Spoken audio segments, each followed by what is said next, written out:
గనుక ఒక సిద్ధపాటు అనేది ప్రతి పనికి అవసరం అండి.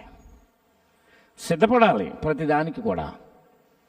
అందుకనే దేవుని యొక్క వాక్యాన్ని మనం మార్కు సువార్త 1వ అధ్యాయము 2వ వచనాన్ని మనం చూసినట్లయితే, ఇదిగో నా దూతను నీకు ముందుగా పంపుచున్నాను, అతడు నీ మార్గమును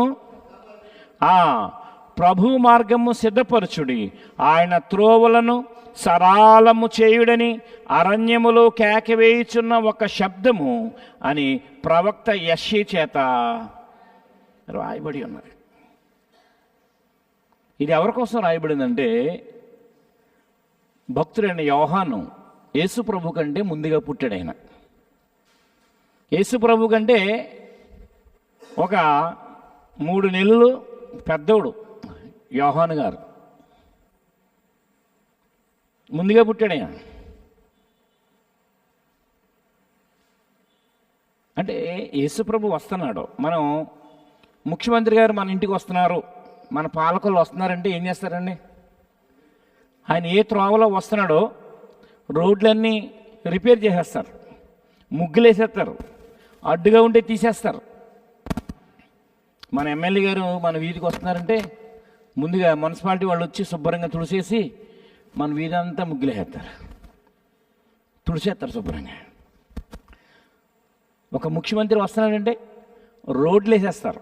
ఒకసారి మన ముఖ్యమంత్రి గారు నరసాపురంలో దిగి పాలకొల్లు వస్తున్నాడు, పాలకొల్లు వచ్చి ఇక్కడ మీటింగ్ పెట్టుకుని మరలా ఆయన భీమవరం వెళ్ళిపోతున్నాడు.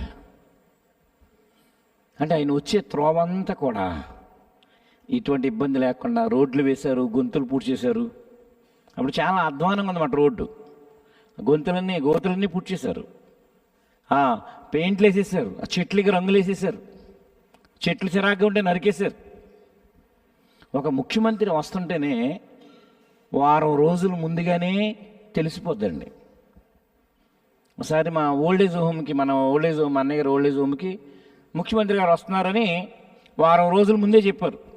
ఇక్కడ లయన్స్ క్యాంట్ హాస్పిటల్కి వస్తున్నారైనా దాంతోపాటు మీ ఆశ్రమానికి వచ్చి ఈ ఓల్డేజ్ పీపుల్ని కూడా చూస్తారు అని చెప్పారు.